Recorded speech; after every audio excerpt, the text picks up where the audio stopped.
19শে August Utpal দত্তের মৃত্যুবার্ষিকী। আসলে আমরা পিএলটি তরফ থেকে উৎপল দত্তের জন্মদিন 29শে মার্চ এবং মৃত্যুদিন 19শে আগস্ট সবসময় অনুষ্ঠান করে থাকি, করার প্রয়াস রাখি। আজও সেই রকম একটি স্মরণ অনুষ্ঠান আমাদের মহা আচার্যকে নিয়ে। আজকের আমরা যে ধরনের অনুষ্ঠান পরিবেশন করব সেটা হচ্ছে কতগুলো নাটকের কোলাজ। মানে আমাদের 3টি নাটক পিএলটির যুদ্ধং দেই, এবার রাজার পালা এবং অগণতান্ত্রিক, এই 3টি নাটকের কিছু কিছু নির্দিষ্ট অংশ আমরা পরিবেশন করব। এর মধ্যে যুদ্ধং দেই এবং এবার রাজার পালা উৎপল দত্তেরই রচনা এবং পরিচালনা। অগণতান্ত্রিক বার্নার্ড শ থেকে পিএলটিরই সমীর মজুমদার তার বঙ্গানুবাদ করেছেন এবং পরিচালনা করেছেন। এছাড়া এখানে নাটকের গান আছে, দেবজিৎ বন্দ্যোপাধ্যায় পরিবেশন করবেন। এছাড়া গৌতম ঘোষের তথ্যচিত্র আছে উৎপল দত্তের ওপর, সেটাও এই অনুষ্ঠানে পরিবেশিত হবে। এছাড়া উৎপল দত্তের স্মৃতিচারণ, তাকে নিয়ে কিছু আলাপচারিতা আমরা আজকের অনুষ্ঠানে দর্শকের কাছে পরিবেশন করব। 3টি নাটকের যে মূল উদ্দেশ্য কিংবা অংশ, সেটাকেই আজকের অনুষ্ঠানের একটি নামকরণ করা হয়েছে তার সঙ্গে সাযুজ্য রেখে, সেটা হচ্ছে গণতন্ত্রের খোঁজে। এই নাটক 3টিতেই যে অংশটি পরিবেশিত হবে তাতে দেখা যাবে যে ইন সার্চ অফ ডেমোক্রেসি কিভাবে আমাদের দেশে কিংবা সারা পৃথিবীতে একটা সোচ্চার হয়ে উঠেছে, তারই অংশবিশেষ আমরা পরিবেশনা করব। সমগ্র অনুষ্ঠানটি কিন্তু পাপিয়া অধিকারীর পরিচালনায় এবং চিন্তা ভাবনায় পরিবেশিত হতে চলেছে। আমার নাম বিষ্ণুপ্রিয়া দত্ত এবং আজকে আমার বাবার মৃত্যুদিন। 6 দিন আগে আমার মার মৃত্যুদিন গেছে, কিন্তু আজ ওদের কথা খুব মনে পড়ছে। কেন আজকে ওদের খুব দরকার ছিল দেশের পৃথিবীর যে অবস্থা, তার জন্য খুব এই ধরনের নাটক, যা নাটক উক্ত বাবা, যে যার উপর শুধু যে সমাজে যে কি খারাপ হচ্ছে বা সমাজের যে একটা শুধু সমালোচনা করে ছেড়ে দিতে হবে, কীভাবে নতুন সমাজের দিকে এগিয়ে যেতে হবে, কীভাবে তার পরিবর্তন ঘটবে, কীভাবে সেসব বদলে যাবে, তারও আশা মানুষকে। তো শুধু যে সমালোচনা করার যে একটা হতাশা, সেটা কখনো বাবার নাটক থেকে আসতো না। তাই আজকে যখন আমরা সব প্রগতিশীল নাটক করি, প্রগতিশীল রাজনীতিতে বিশ্বাস করি, আজ খুব ওদের কথা তাই মনে পড়ছে। আজকে যে নাটকগুলো করছে এগুলো তখনকার সাম্প্রতিক রাজনীতির ওপর এবং আজও তার তৎপর, যেগুলো খুব তাৎপর্যপূর্ণ। কিন্তু বাবার নাটক শুধু যে রাজনীতি তা না, এর মধ্যে আছে অনেক মজাদার এলিমেন্টস আছে, হাসি আছে, কমেডি আছে, নাটকীয়তা, ড্রামা। উনি সবসময় বিশ্বাস করতেন যে এন্টারটেনমেন্ট আর নাট্য শিক্ষা একসাথে যেতে হবে, শুধু ওপর থেকে বসে এটা ভালো ওটা খারাপ বললে হবে না। তাই আজকে এই যে তোমাদের যে চ্যানেল, তাতে যে তোমরা অনেক রকম অনুষ্ঠান আনছো, করছো, এগুলো অনেকটাই এন্টারটেনমেন্ট। কিন্তু এন্টারটেনমেন্টের ভেতর দিয়ে কীভাবে সাম্প্রতিক রাজনীতি, সাম্প্রতিক সময় উপর সমালোচনা করা, মানুষকে করা, সেগুলো খুব জরুরি। এবং তার জন্য আমি মনে করি যে আজকে নাটক, এই নাটকগুলোর অন্যরকম একটা তাৎপর্য আছে। আজকে কলকাতা শহরে বাবার 3টে নাটক চলছে এবং তার জন্য আমি খুব গর্ববোধ করি। এবং সেজন্য আমার মনে হয় যে এই যে চ্যানেল আজকে আপনারা এটা দেখাচ্ছ, আপনারা দেখাচ্ছেন, এর জন্য আমি অত্যন্ত খুশি। এটা খুব ইনোভেটিভ এবং আমি অ্যাপটা জাস্ট ডাউনলোড করে এখন দেখতে শুরু করবো এবং আশা করি সবাই দেখব। সমবেত সকলকে সাদর আমন্ত্রণ। শুরুতেই তার সুযোগ্যা কন্যা শ্রীমতী বিষ্ণুপ্রিয়া দত্ত কিছু কথা বলবেন, তার মধ্যে কিছু স্মৃতিচারণ হয়তো। আসুন আজকের সন্ধ্যা তার কথা দিয়ে শুরু করি। আমি এখানে শোক জানাতে আসিনি, শোক জ্ঞাপন করতে আসিনি, তাদের মৃত্যু নিয়ে আমি দুঃখ করতে আসিনি, স্মৃতি রোমন্থন করতে আসিনি। জোসেফ রোচের একটা খুব বিখ্যাত নাট্য ইতিহাসের উপর বই আছে, যার নাম হচ্ছে সিটিজ অফ দ্য ডেড। এটা আমার বাবার লাইব্রেরিতে খুব একটা সামনের জায়গায় থাকতো, খুব অনেকবার পড়েছে। এবং সেখানে জোসেফ রোজ বলছেন যে রাজাদের যে উত্তরাধিকার যখন হয়, যখন সারোগেশন কথাটা ব্যবহার করছে, এটা একটা পদ্ধতির মধ্যে দিয়ে যায়। এবং নাট্য ব্যক্তিত্ব বা যারা তারকা, তাদেরও যখন উত্তরাধিকার আসে, তারও একটা পদ্ধতির মধ্যে দিয়ে আসে। আর আজকে ভারতবর্ষে, সারা পৃথিবীতে এবং পশ্চিমবঙ্গে আমরা দেখতে পাচ্ছি যে একটা রক্ষণশীলতা এবং একটু দক্ষিণপন্থী রাজনীতি প্রধান দেখা দিচ্ছে। তাতে আজকে যেন আমার বাবার কথা আরো বেশি মনে পড়ছে, মার কথা মনে পড়ছে। তাদের যে নাট্যধারা, যার উত্তরাধিকার আমরা সবাই নিচ্ছি, নিয়ে কাজ করতে চাইছি, যার দায়িত্ব আমরা নিচ্ছি। আজকে বাবার কলকাতা শহরে 3টি নাটক চলছে এবং তার জন্য আমি অত্যন্ত গর্ব বোধ করি। কেন আবার যেন নাটকগুলো একটা খুব তাৎপর্য বেড়ে উঠেছে। কেন নাটকগুলো শুধু সমালোচনা করে না, সেটা শুধু দেখিয়ে দেয় না যে কোথায় এই সমাজের খারাপ যাচ্ছে, কোথায় একটা প্রগতিশীল সমাজ থেকে আমরা দূরে সরে যাচ্ছি, একটা দক্ষিণপন্থী আবহাওয়া আমাদের গ্রাস করছে। নাটক দেখায় যে কি করে একটা নতুন জগতের দিকে আমরা চলে যেতে পারি, কিভাবে আমরা এগুলো রোধ করতে পারি, কিভাবে আমরা এগুলোর বিরুদ্ধে লড়তে পারি, কিন্তু তার সাথে একটা নতুন সমাজের একটা স্বপ্ন দেখাতে পারি।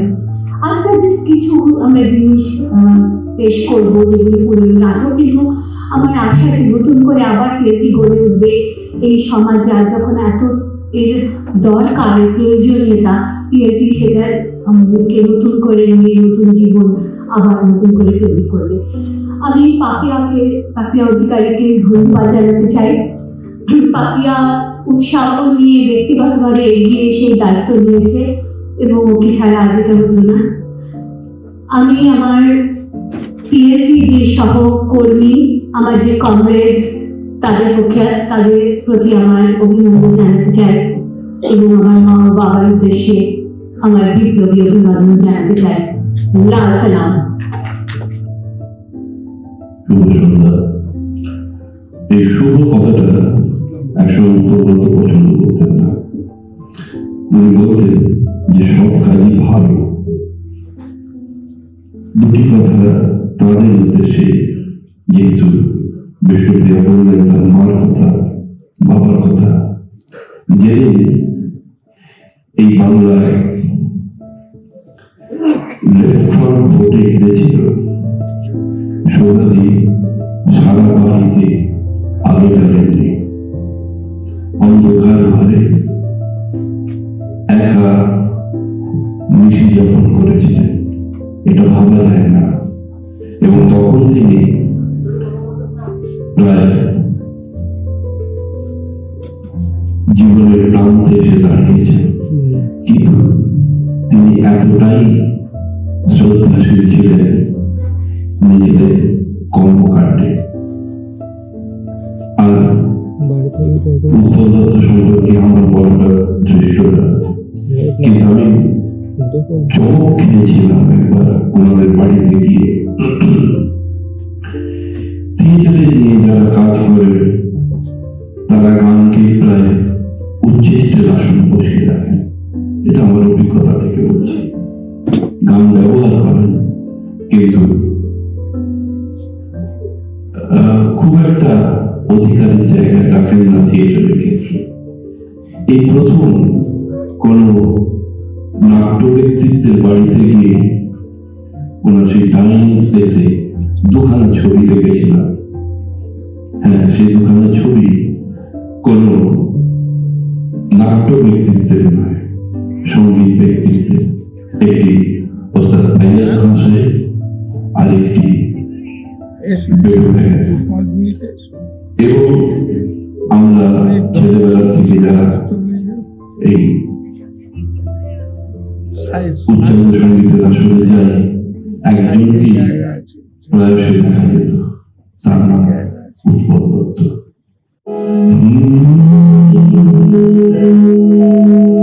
যেমন পথ খুঁজলে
বুঝিলে চাঁদ পবিত্র অনুপমে ভুবন জঙ্গল বুঝিলে পবিত্র সন্দেহ বুঝিলে লহু বুঝিলে চাঁদ পবিত্র অনুপমে ভুবন জঙ্গল বুঝিলে স্থান পবিত্র সন্দেহ বুঝিলে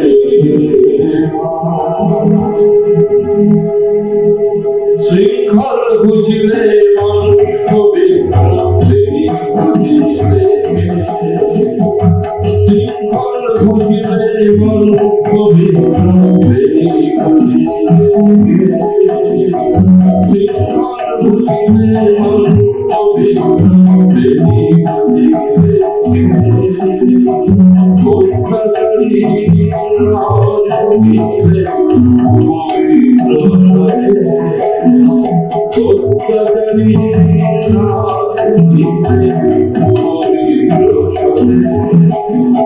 শৃঙ্খল বুঝিলে মানুষ পবিত্র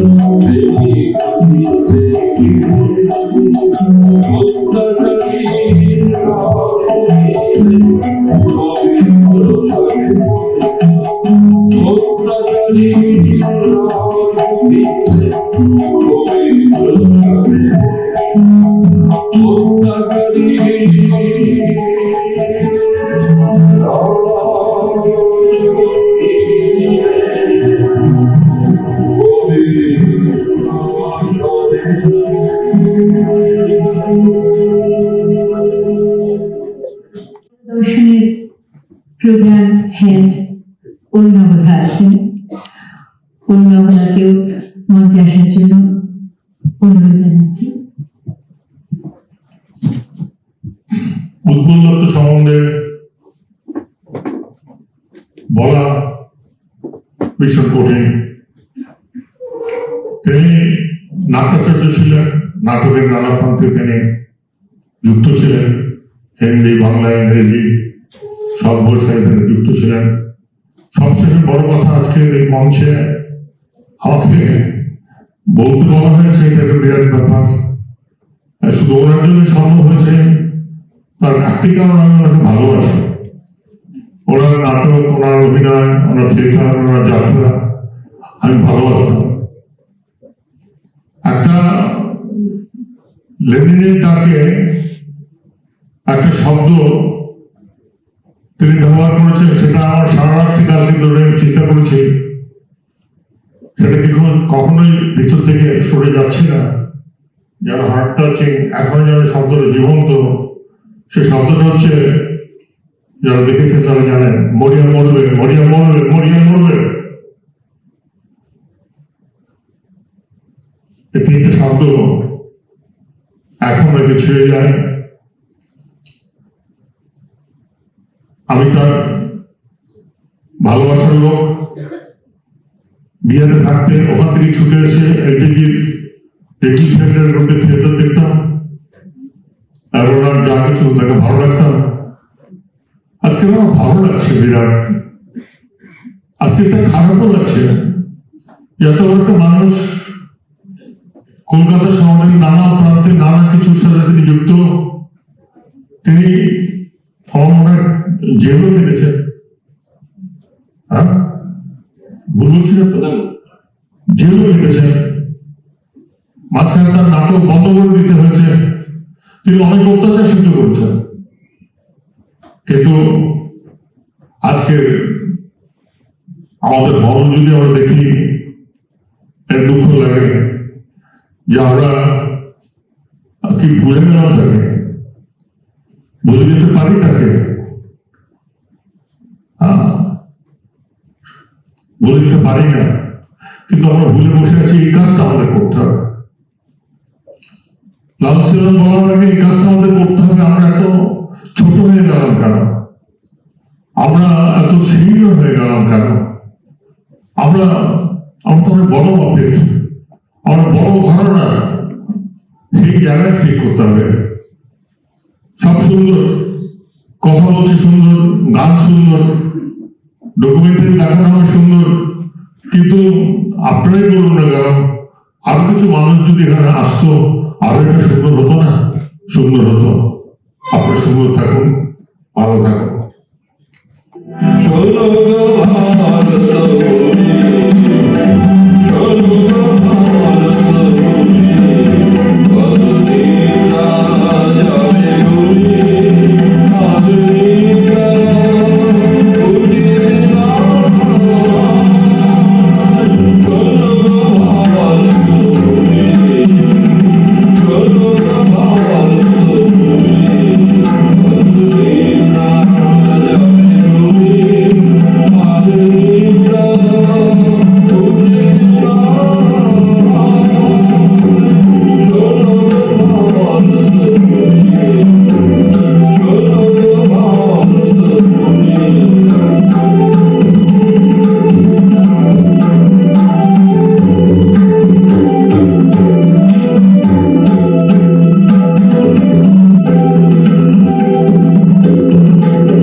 এরকম একটা অনুষ্ঠানে আজকের দিনে আসার সুযোগ পাপিয়া অধিকারী করে দিয়েছেন, সেজন্য তাকেও সম্মান জানাচ্ছি।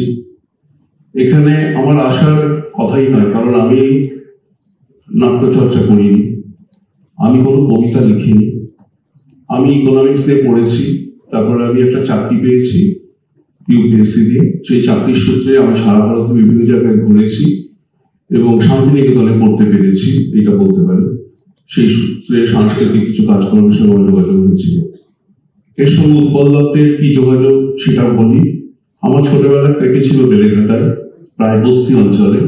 সেখানে মাঝে মাঝে আমার ছোটবেলা 70s সেই সময় আমার এখনো মনে আছে, উৎপল দত্তের দুঃস্বপ্নের নগরী বন্ধ করে দেওয়া হয়। সেটা আমার খুব ছোটবেলায় আমার বাড়িতে মাকে বলতে শুনেছি, নাটকটা বন্ধ করে দিল। তো এরকম একটা অভিজ্ঞতা আমার আছে। তার পরবর্তীকালে যখন আমি একটু বড় হই, তখন কলকাতার মঞ্চে ব্যারিকেড দেখি, তীরের তলোয়ার দেখি। তো সেগুলো যেমন দেখার একটা অভিজ্ঞতা আমার রয়েছে, সেই সঙ্গে একটা জিনিস আমার মনে হয়েছিল তখনই, সেই অল্প বয়সে 7, 8, 9 এই বয়সে, যে কোনো মানুষই অরাজনৈতিক নয়, সব মানুষেরই একটা রাজনৈতিক পরিচয় আছে। যদি সে অরাজনৈতিক কথা বলে তাহলে এই কথাটা কিন্তু যদি ভাবতে শেখান, সেটা উৎপল দত্ত। তার লেখা নাটক আমার বাড়িতে ছিল, সেই লেখা নাটকগুলো পড়তাম এবং একটা অন্যরকমের চিন্তা হতো, যে মানুষটা সিনেমাতে ওই রকম ধরনের অভিনয় করে তারই কলম থেকে এরকম লেখা বেরোয়। তারপরে যখন আমি শান্তিনিকেতনে পড়তে যাই, তখন আমি শেক্সপিয়ারের সমাজ চেতনা বইটি পড়ি এবং কতবার পড়েছি আমার জানা নেই। আমি জীবনকে বোঝার চেষ্টা করেছিলাম এবং সেই বোঝার চেষ্টায় উৎপল দত্তের মতো মানুষদের যে ভূমিকা রয়েছে, সেই ভূমিকা আমি কোনোদিন অস্বীকার করতে পারবো না। আমার বেড়ে ওঠার মধ্যে সেই জায়গাটা রয়েছে। নিজের কথা বলে ফেলছি বারবার, এটা ক্ষমা করবেন, কিন্তু এটা ঘটনা। একজন মানুষের চোখ এবং তার প্রত্যয়, তার ভাবনা, সেগুলোকে তৈরি করার জন্য এরকম ধরনের মানুষ খুব কম আসেন। গত শতাব্দীতে এরকম একজন মানুষ এসেছিলেন আমাদের মধ্যে, আমরা তাকে কিন্তু সেভাবে চিনতে পারিনি। যত আরো দিন যাচ্ছে তত হয়তো তাকে আরো প্রকাশ করা হবে, তাকে নিয়ে গবেষণা করা হবে এবং সেই গবেষণার মাধ্যমে জানা যাবে যে একটা মানুষ সমাজকে কিভাবে দেখেছিলেন এবং সেই সমাজকে দেখার জন্য তিনি কি কি প্রক্রিয়া ব্যবহার করেছিলেন এবং সেই প্রক্রিয়াগুলো পরবর্তীতে এখনকার সমাজ এবং আগামী দিনের ভাবি সমাজ, যে সমাজ এখন ভীষণ অ্যালিয়েনেটেড, আমার নিজের মনে হয় মোবাইল ফোন এবং স্মার্টফোনের মধ্যে বোধ হয়ে আছে, ফেসবুক বা সোশ্যাল মিডিয়াতেও রয়েছে, তারা হয়তো একদিন বুঝতে পারবে উৎপল দত্তের মতো মানুষের দরকার ছিল এবং সেই মানুষদের কাছ থেকেই হয়তো একটা চিরায়ত কোনো চিন্তা তারা পাবেন, যে চিন্তাতে সমাজ বদলের একটা চেষ্টা হবে। এইটুকু বলে আমার বক্তব্য শেষ করছি। ধন্যবাদ। বাজে ভূত নিশানি ঝড়ে রুদ্র বিশাল, বাজে ভূত নিশানি ঝড়ে রুদ্র বিশাল, বিপ্লবী আহ্বান। নিভল জলধি জলে জাগে উঠল, নিভল জলধি জলে জাগে উঠল, ভীষণ ঝড়ে ওঠে জীবন অচল, ভীষণ ঝড়ে ওঠে জীবন অচল। দুর্গন্ধ ভেঙে ভেঙে তরঙ্গ রঙে ওঠে সমুদ্র কল্লোল, উঠিল সমুদ্র কল্লোল। বিদ্রোহী জাহাজ জঠরে ভয়নালে ভয়নালে জ্বলন্ত সংগ্রামে আগুনে পুলকিত নাবিকের প্রাণে প্রাণে জড়িল ভরসা, প্রাণে প্রাণে জড়িল ভরসা, প্রাণে প্রাণে জড়িল ভরসা। সেদিন সেজল দিশে শীতের কুয়াশা ফেলি, গোলামি গোলামিশা চূর্ণ করি বংশের কারাগার। সচকিত সাইলে নবয় অধিকার, সচকিত সাইলে নবয় অধিকার। সাগর সাগর পারে অবলম্ব লম্বাই মন্তরে বিপ্লবী খাইবার ফিরিল, বিপ্লবী খাইবার ফিরিল, বিপ্লবী খাইবার। আগে সারদুল সিং গোবর, বীর সারদুল সিং গোবর, আগে সারদুল সিং গোবর, বীর সারদুল সিং গোবর। কে আছো বাহাদুর কাম করে জানে, কামকার মনে জানে, কাম করে জানে, কামকার মনে জানে। রাজপথে ব্যারিকেডে সশস্ত্র সশস্ত্র সশস্ত্র দরিয়ার ডাকে দিল সারা,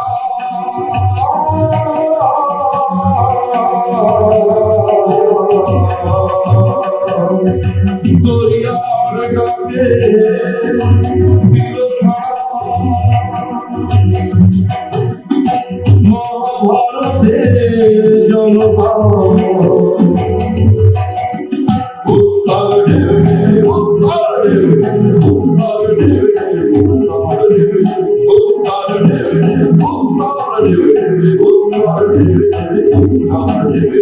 বল্লভী তোমার অমর কলকাতা, বল্লভী তোমার কলকাতা, বল্লভী তোমার কলকাতা।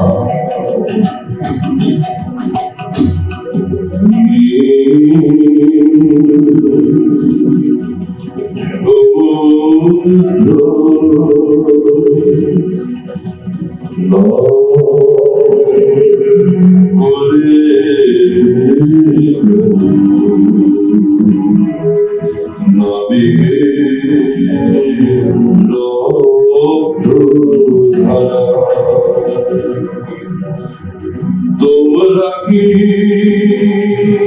শুনিবে লোকদের পরোক্ষে সুধায় করা। দরিয়ার ডাকে দিল সারা,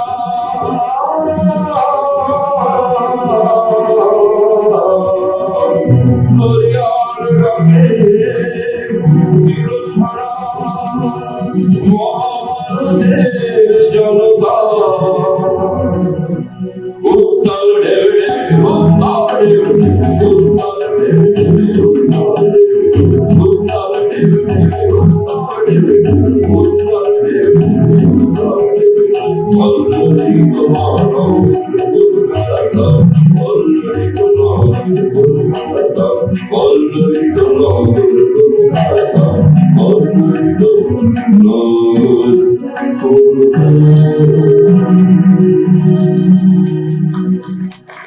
যখন দেবজিৎ গানটি গাইছিল আমার মধ্যে একটা অদ্ভুত অনুভূতি হচ্ছিল। তখন একটাই মনে হচ্ছে এখন, যে যখনই কোনো বাঁকের সামনে এসে আমাদের দেশ দাঁড়িয়েছে, তখন উৎপলদা তার নাটককে আয়ত্ত করে মানুষের সামনে এসে উপস্থিত হয়েছেন। শ্রেণী শত্রুর প্রতি তার তীব্র আক্রমণ নিশ্চিত করছেন শিল্প মাধ্যমের মধ্যে দিয়ে, নাটকের মধ্যে দিয়ে। এবং উৎপলদাই প্রথম যিনি শ্রমিক শ্রেণীর দৃষ্টিভঙ্গি থেকে বিশ্লেষণ করেছেন মানুষকে, সময়কে, ঘটনাকে। তার প্রেক্ষিত কখনোই ড্রয়িং রুম ড্রামা নয়, তার প্রেক্ষিত বিশাল এই দেশ, এই সময়, গোটা পৃথিবীর প্রেক্ষিত, সেইটা নিয়েই তার নাটক এবং তা নিয়েই তার উচ্চারণ। আজ যখন দেখি যে সাম্প্রদায়িক শক্তি মাথা তুলছে, তখন মনে পড়ে কতদিন আগে জনতা রাফিম উৎপলদা লিখেছেন। এখন যখন মেলাই, তখন মনে হয় তিনি যেন অনেক আগে থেকেই প্রত্যক্ষ করেছিলেন যে কিভাবে এই সাম্প্রদায়িক শক্তি মাথা ছাড়া দেবে, এবং তার বিরুদ্ধে তার তরবারি, অর্থাৎ লেখকের তরবারি ঝলসে উঠেছিল। যখন সবাই মাথা নিচু করে, সেটাকেই শৃঙ্খলা মনে করে, তখন উৎপল দত্তর মতো মানুষ তারা মাথা উঁচু করে পথ হাঁটেন, মাথা নত করেন না কোনো লোভের কাছে, কোনো পুরস্কারের কাছে, বা অন্য কোন রকম একটা আহ্বানের কাছে। তারা মানুষের পাশেই থাকেন, মানুষের কথা বলেন। এবং আজকে এই সময় যখন আমরা দেখছি অনেক নামজাদা মানুষেরাও একটু এড়িয়ে যাচ্ছেন, যেন যে কথাটা বলা দরকার বলতে গিয়ে দ্বিধাগ্রস্ত হচ্ছেন অথবা চুপ করে থাকছেন, তখন মনে হয় এই সময় যদি উৎপলদা থাকতেন, তিনি কি লিখতেন। আমার শেষ করব তাঁরই লেখা একটি কবিতা দিয়ে। হে সর্বহারা, তুমি যেখানেই থাকো তুমি আমার সহদর। হে শাহের শাহ, আজকের এই লড়াই জনতার উত্তপ্ত সখ্য, এবং আগামীকাল তোমার পতনের আবহ সৃষ্টির উদ্দাম আনন্দ। এসব ছেড়ে তোমার খেতাব মাথায় নেব ভাবলে? নাকি তুমি ভেবেছিলে তোমার রাজ্য এত পদানত যে সব কবি স্বর্ণ শৃঙ্খল করতে উৎকৃত? আমার অক্ষম শিরে বিশ্বকবির আশীর্বাদ, আমার দুর্বল বাহুতে নজরুল আর সুকান্ত, আমার সস্তা 4 টাকার কলমের ডাগায় ম্যাক্সিম গোর্কির আগুন, আমার মগজে দিবারাত্র চিন্তার ঢেউ জাগায় ভ্লাদিমির ইলিচ আর চীনের অগণিত সর্বহারার শক্তিতে ভরে আছে আমার বুক। বেশি খাঁটিও না আমায় রাজার দল, তাহলে এরপর থেকে হতে হবে আরো ভয়ঙ্কর। ঘৃণা আর ক্রোধে কম্পিত হবে প্রতিটি অক্ষর। কলম থেকে কালি ফেলে দিয়ে ভরব তরল আগুন, হয়তো বা কিছু রক্ত শহীদের ক্ষত থেকে নেওয়া। তারপর খাতার পাতায় ঢালব কথার ছদ্মবেশে জমাট বাঁধা ধ্বংস। আমার লেখায় সাহিংসার সুখনিদ্রা ভাঙবেই, এ কথা তোমায় আগেই জানিয়ে রাখলাম সাহিংসা। উৎপল এরকমই, সাহিংসা তোমার পুরস্কার, তোমারই ভাগ। এই উচ্চারণ করার লোক খুব কমে যাচ্ছে, তাই বারবার উৎপলদার কথা মনে পড়ে। সবাইকে নমস্কার।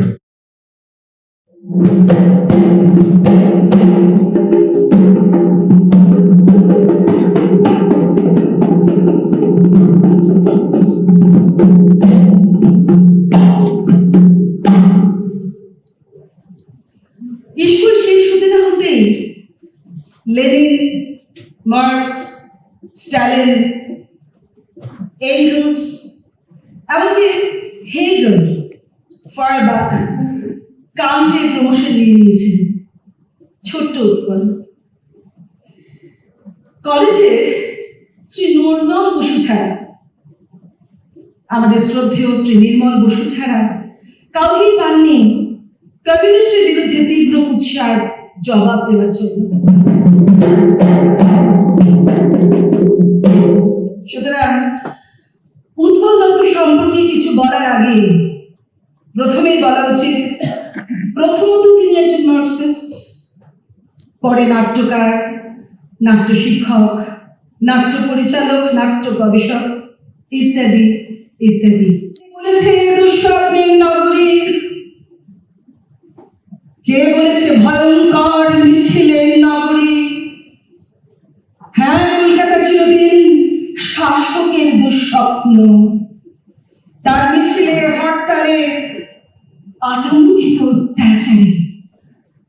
কলকাতা মানে ক্ষণিকের অন্ধকার, কলকাতা মানে না, কলকাতা মানে না ক্ষণিকের অন্ধকার।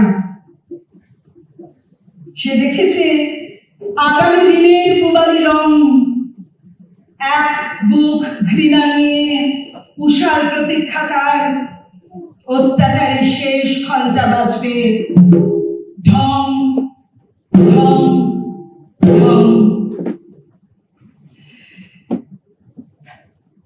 আসলে উৎপল বুঝতে পেরেছিলেন এই পারিপার্শ্বিক অবস্থার আমূল পরিবর্তন করতে না পারলে এই সমাজে বৈষম্য, শ্রেণী শোষণ, উৎপীড়ন, অত্যাচার, অনাচার সব থাকবেই। উনি জানতেন বাঙালির একটি নিজস্ব বৈশিষ্ট্য আছে। এখানে আমরা সকলেই বোধহয় বাঙালি। আমাদের একটা দৃঢ় বলিষ্ঠ ধর্ম প্রত্যয় আছে, একটা নিজস্ব সংস্কৃতি আছে। তাই তার সমস্ত প্রযোজনা, প্রয়োগ কলা সম্পূর্ণ দৃশ্যযোগ হয়েও আন্তর্জাতিক রসবোধে পূর্ণ। তার পালা রাজনৈতিক আদর্শের পালা। তিনি প্রচুর যাত্রা লিখেছেন, প্রসিডিয়ামের বাইরে, রঙ্গমঞ্চের চৌহদ্দি পেরিয়ে পথের মানুষের জন্য নাট্য মর্যাদা প্রতিষ্ঠা করিয়েছেন। এখনকার মতো অনেকের মতো তিনি কিন্তু পাণ্ডিত্যের উত্তুঙ্গ শিখরে নির্জন হয়ে থাকতে চাননি। ব্যাপক দর্শকের সামনে উঠে দাঁড়াতে উৎপলের চিরকালীন আগ্রহ ছিল, চিরকালীন আগ্রহ।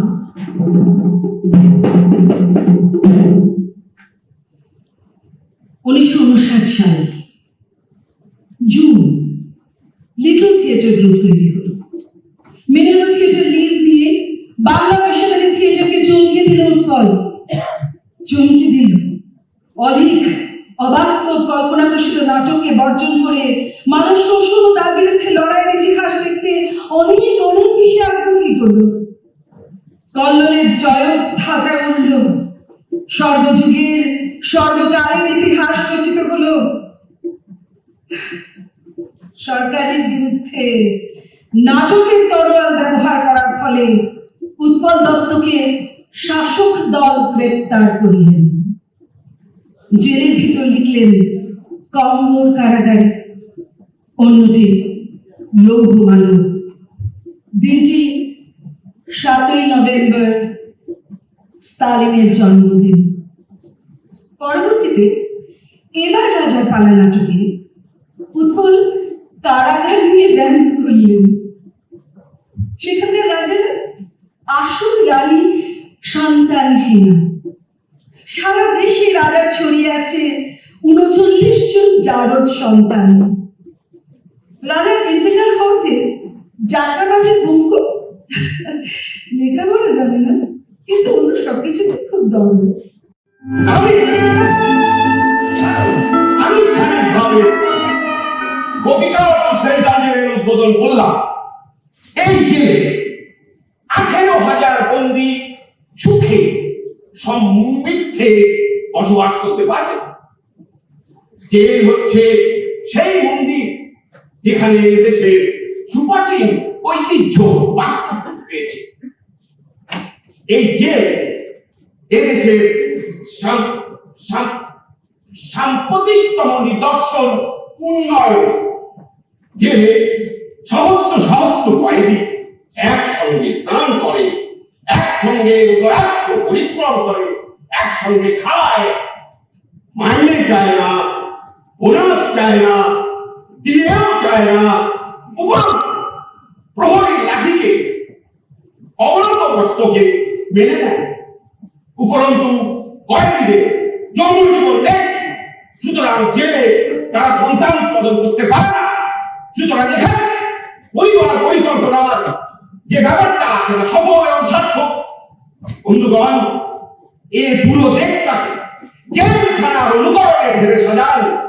ঈশ্বরের কাছে প্রার্থনা করুন সবাই যেন একদিন জেলে আসতে পারে, কারণ কয়েদিরা আদর্শ নাগরিক, ওদের মতন হয়ে উঠুন, ওদের কাছে শৃঙ্খলা শিখুন, ঈশ্বরের কাছে প্রার্থনা করুন সবাই যেন একদিন জেলে আসতে পারেন। তাহলে আমরা গর্ব করে বলতে পারবো এই পুরো দেশটা জেলখানার মতন সুশৃঙ্খল, কঠোর এবং প্রতিবাদহীন। আসুন পুরো দেশটাকে জেলখানা বানাবার সাধনায় ব্রতী